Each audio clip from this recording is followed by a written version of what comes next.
며느리가 하는 말은 간단했습니다. 제 아들과 결혼을 무조건 하고 싶고, 그날 저와 있었던 일은 비밀로 해달라고 하면서, 그렇게만 해준다면 무슨 일이든 하겠다고 하더라고요. 오히려 제가 원하던 일이라 잘 됐다는 생각을 했습니다. 저도 제 과거 때문에 아들의 앞길을 막고 싶지는 않았어요. 거기에 제가 바라는 일이라면 무슨 일이든 하겠다는 그 말이 많은 생각을 하게 만들더라고요. 뭐든지 다 하겠다는 말이라면 제가 원하는 걸 다 들어주겠다는 건지 그녀도 과거의 그날을 아직 잊지 못하고 있는 건 아닐까 하는 생각에 일단 커피를 다 마시고 그녀를 제 차에 태우고 나왔습니다. 워낙 외진 곳에 있는 카페라서 그런지 근처에 조용한 숙박소들이 많더군요. 저는 자연스럽게 차를 몰고 그 중에 한 곳으로 들어가니 그 아가씨도 이 정도는 예상하고 있었는지 말이 없었습니다. 그녀의 침묵은 제게 동의하는 것이라고 여겨졌어요. 제가 차에서 먼저 내리자 저를 따라서 안으로 들어왔습니다. 조용히 저를 따라 들어온 며느리는 문을 닫자마자 오히려 자기가 먼저 제게 달려들었어요. 제가 얼마나 만나고 싶었다고요. 예비 며느리가 의외의 말을 했습니다. 그리고 우리는 그대로 쓰러졌습니다. 순간 제 귀를 의심했지만 그녀도 저만큼이나 저를 원하고 있었어요. 그런 며느리를 안아주며 마치 몇 년 전 그날로 돌아간 것처럼 즐거운 시간을 보냈습니다. 저는 저만 그녀를 그리워하고 있다고 생각했는데 그녀도 그날을 못 잊고 저와 다시 만나기만을 기다리고 있었다고 말하더군요. 그렇게 오랜 시간 동안 서로 그리워하며 오랜 시간을 지냈던 것이었어요. 비록 시아버지와 며느리로 다시 만나게 되었지만 계속 이 관계를 유지해 나가고 싶네요. 반갑습니다. 오늘의 사연을 시작하겠습니다. 저는 60대 평범한 남성입니다. 오래전에 있었던 예비 며느리와의 길고 긴 이야기를 하려고 합니다. 지금으로부터 3년 전, 친구들과 함께 나이트에 간 적이 있었습니다. 무대 앞에서 한 젊은 아가씨가 너무나도 흥겹게 춤을 추고 있더라고요. 다들 아무리 나이 상관없이 노는 곳이라고 해도 젊은 사람이 많이 오는 곳은 아니었기 때문에 자주 볼 수 있는 모습은 아니었습니다. 노래가 바뀔 때마다 어떤 음악에는 발랄하게, 어떤 음악에는 신나게 춤을 추는 그 모습에 저는 눈을 떼지 못했습니다. 저보다 한참은 젊어 보이는 아가씨였습니다. 그런 나이 차이도 극복하게 만들어주는 곳이 바로 나이트 아니겠습니까? 저는 나이트 직원에게 춤을 추고 있는 저 아가씨를 불러달라고 부탁을 했습니다. 아가씨는 얼마 지나지 않아 제 옆에 앉았어요. 가까이서 보니 더 예쁘더라고요. 나이는 30대 초반으로 보였는데 건강한 몸매에 약간은 매력적으로 보였습니다. 우리는 서로의 나이도 잊어버리고 함께 술을 마시며 서로의 이야기를 하며 친해졌어요. 의외로 그녀도 저에게 거부감은 없어 보였습니다. 그 덕분에 같이 술도 마시고 같이 두 손을 잡고 춤도 추었습니다. 나이트를 나오면서 이대로는 헤어지기 아쉬워서 2차로 술을 한 잔 더 하자고 그녀를 데리고 나왔어요. 단둘이서 근처 포장마차에서 한 잔을 더 마시고 그녀와 그날 밤을 같이 보내게 되었어요. 그녀와 저는 즐겁고 행복한 밤을 보냈습니다. 오랜만에 느껴보는 느낌이 너무나도 행복했어요. 서로가 서로의 나이 차이를 느낄 수 없을 만큼 저희 둘은 모든 것이 너무 잘 맞았습니다. 다음 날 아침에 일어나 둘 다 별다른 말 없이 각자의 집으로 헤어졌는데 번호라도 물어볼까 하다가 미련을 남기면 안 될 것 같아서 그냥 보내줬습니다. 그리고 일상으로 돌아와 회사도 다니고 열심히 살았는데 시간이 지날수록 그날의 그녀와 있었던 일들이 잊혀지지 않는 겁니다. 저도 나이가 적은 나이가 아니고 지금까지 살면서 경험을 많이 해봤지만 정말 그녀와 보낸 그날은 너무 특별했어요. 그래서 한 번이라도 다시 만나고 싶어서 한동안 주말마다 그 나이트를 찾아갔었는데 그날 이후로는 한 번도 그녀를 만난 적이 없었습니다. 그날 이후로 그녀를 본 사람은 없었어요. 그렇게 제 앞에서 사라져버린 그녀를 그리워하며 날이 갈수록 더 보고 싶었습니다. 그렇게 찾아다니던 그녀를 제 아들이 데리고 올 줄은 몰랐어요. 그것도 결혼 승낙을 받기 위해서라니 더욱 이 상황을 믿을 수가 없었습니다. 저와 그녀는 서로를 한눈에 알아보게 되었지만 아들과 제 아내에게 말할 수는 없었습니다. 아무 일 없다는 듯이 식사를 마치고 아들과 아가씨를 보내놓고 나서 떨리는 마음이 도무지 진정되지 않더라고요. 그 아가씨와 따로 이야기라도 해보고 싶었지만 상황과 분위기가 그럴 수 없었습니다. 만약 그럴 리는 없겠지만 아들이나 아내가 제가 며느리와 만나서 하루를 보냈다는 사실을 알기라도 한다면 저의 가정은 물론이고 아들의 가정까지 모두 잘못될 게 뻔한 일이었어요. 그날부터 걱정이 되어 밤에 잠도 오지 않았습니다. 예비 며느리가 아들에게 모든 사실을 말해버리면 어쩌나 하는 생각이 들었습니다. 어떻게 해야 하나 생각을 하고 있던 중에 갑자기 모르는 번호로 전화가 오더라고요. 바로 그 아가씨였습니다. 제 아들에게 번호를 물어봐서 전화를 했다고 하면서 일단 둘이 조용히 만나자고 하더라고요. 나는 카페에서 아가씨와 둘이 만났는데 서로 시아버지와 며느리의 관계로 다시 만날 줄은 생각도 못한 일이라 서로 아무런 말 없이 커피만 마시고 있다가 결국 며느리가 먼저 입을 열었어요. 며느리가 하는 말은 간단했습니다. 제 아들과 결혼을 무조건 하고 싶고 그날 저와 있었던 일은 비밀로 해달라고 하면서 그렇게만 해준다면 무슨 일이든 하겠다고 하더라고요. 오히려 제가 원하던 일이라 잘 됐다는 생각을 했습니다. 저도 제 과거 때문에 아들의 앞길을 막고 싶지는 않았어요. 거기에 제가 바라는 일이라면 무슨 일이든 하겠다는 그 말이 많은 생각을 하게 만들더라고요. 뭐든지 다 하겠다는 말이라면 제가 원하는 걸 다 들어주겠다는 건지 그녀도 과거의 그날을 아직 잊지 못하고 있는 건 아닐까 하는 생각에 더 이상의 대화를 이어나가는 건 아무런 의미가 없었어요. 그저 그녀가 하는 말의 뜻이 무엇인지 확인해야겠다는 생각으로 일단 커피를 다 마시고 그녀를 제 차에 태우고 나왔습니다. 워낙 외진 곳에 있는 카페라서 그런지 근처에 조용한 숙박소들이 많더군요.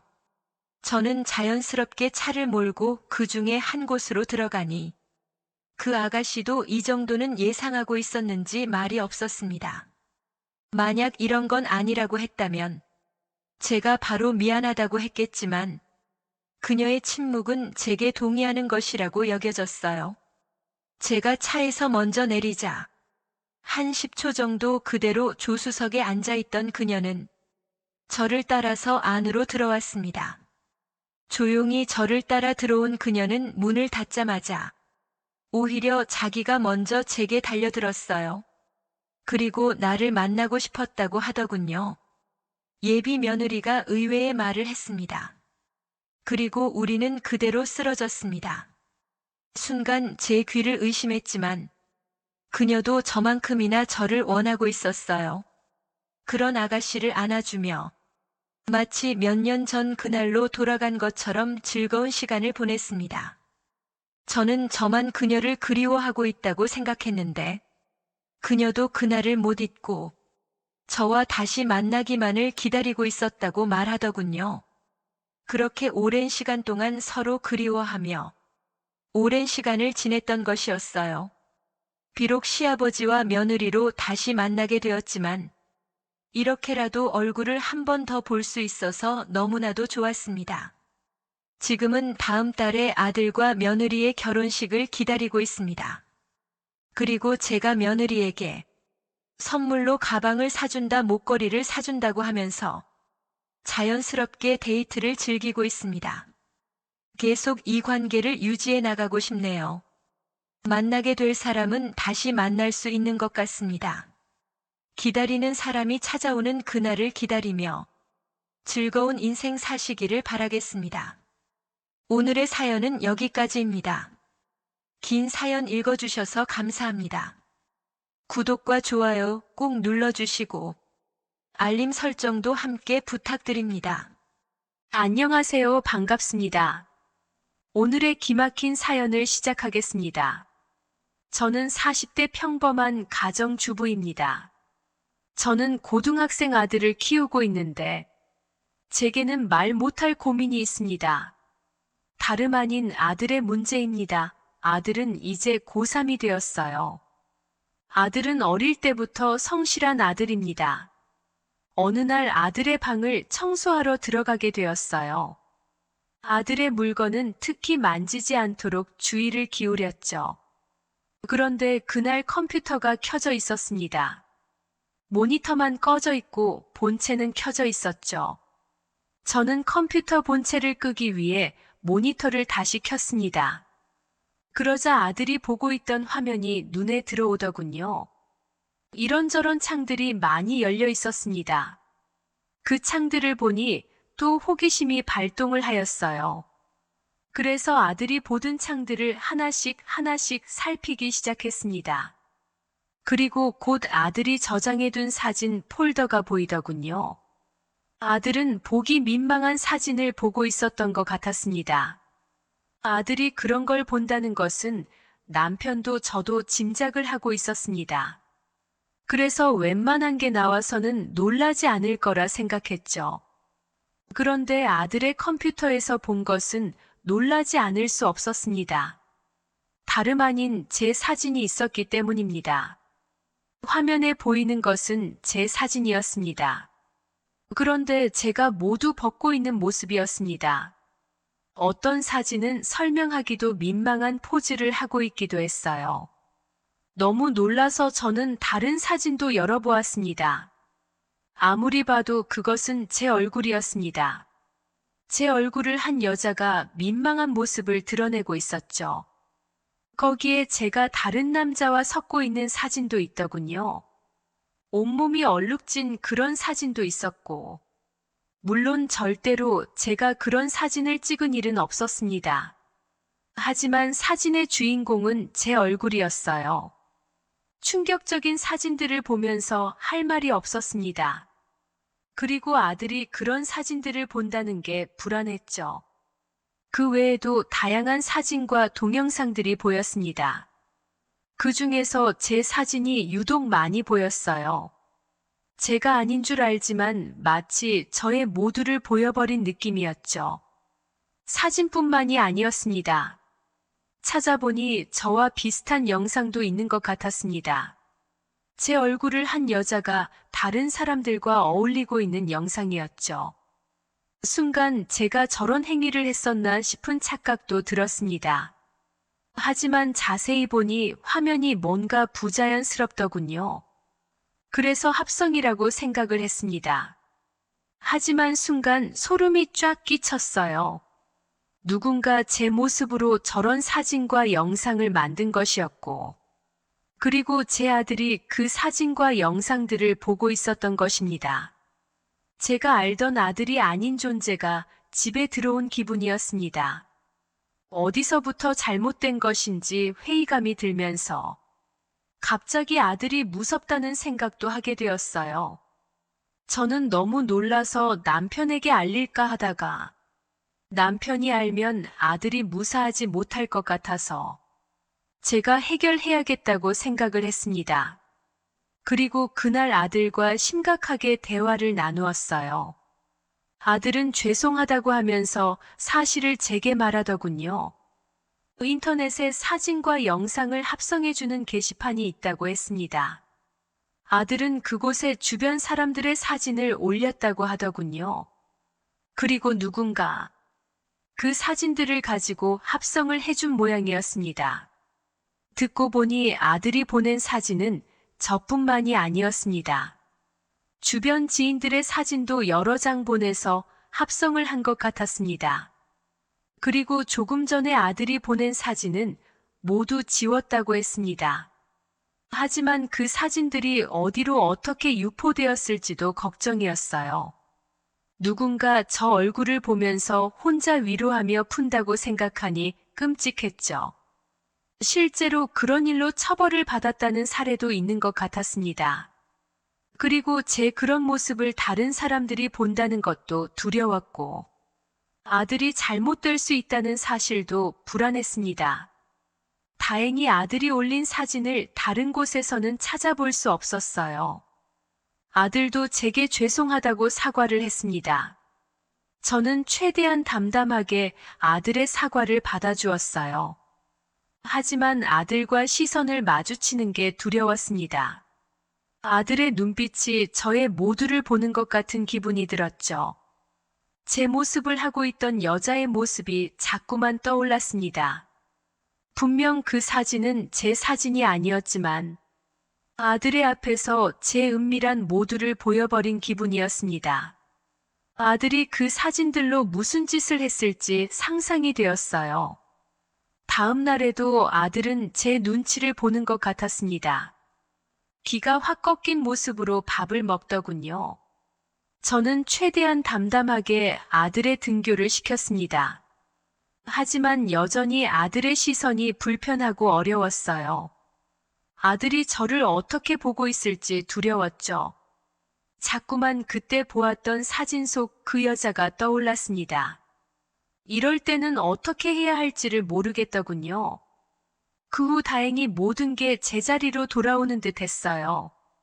하지만 여전히 돌아오지 못한 게 있다면 제 마음입니다.